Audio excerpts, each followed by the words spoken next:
ఈ సినిమాలో మీ క్యారెక్టర్ ఎట్లా ఉండబోతుంది? రషెస్ కానీ సినిమా అవుట్పుట్ చూసిన తర్వాత మీకేమనిపించింది? డెఫినెట్గా ఇది ఒక డిఫరెంట్ క్యారెక్టరైజేషన్ అది.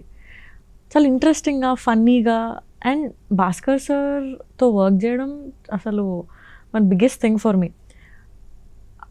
మాలాంటి యాక్టర్స్ ఎంతోమందికి డైరెక్టర్స్ లైక్ భాస్కర్ సార్తో వర్క్ చేయడం అనేది డ్రీమ్.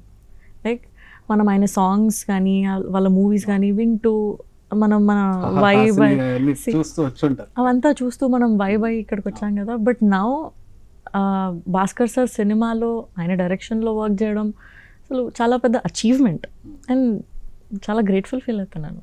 ఓకే, అండ్ మీ రోల్లో బాగా నచ్చిన, స్ట్రాంగ్గా నచ్చిన ఎలిమెంట్స్ ఏంటి ఈ జాట్ మూవీకి?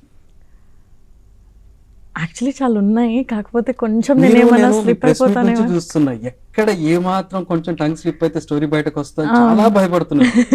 ఏం అడిగినా సరే బాగుంది, కాంట్రాస్ట్ ఉంది, ఇది చెప్తున్నారు తప్ప రోల్ గురించి చెప్తలేదు. ముస్లిం అమ్మాయి ఉంటుంది. ఓకే, అఫ్షాన్ అమ్మాయి పేరు. చాలా ఇంట్రెస్టింగ్ ఉంటుంది. షేడ్స్ ఎలా ఉంటాయని ఇప్పుడు మేము బేబీలో చూసాం, గ్రే షేడ్. నెక్స్ట్ వచ్చిన లవ్ మీ కొంచెం థ్రిల్లర్ జాన్. ఈ మూవీలో మీ రోల్ ఎలాంటి షేడ్స్ ఉంటాయి? మాకు స్టోరీ ఏం చెప్పొద్దు. నేను చూస్తున్నా, నేను ఎంతవరకు రివీల్ చేయొచ్చు, చెప్పినట్టు ఏం చెప్పొచ్చు అని ఆలోచిస్తాను. ఈ రోల్లో కోపం ఉంటుంది, కొంచెం 100% కోపం ఉంటుంది, ఫన్ ఉంటుంది, చిన్న రొమాన్స్ ఉంటుంది, కెమిస్ట్రీ ఉంటుంది, చాలా ఉంది. ట్రైలర్ చూసాను, రొమాన్స్ ఉంటుంది.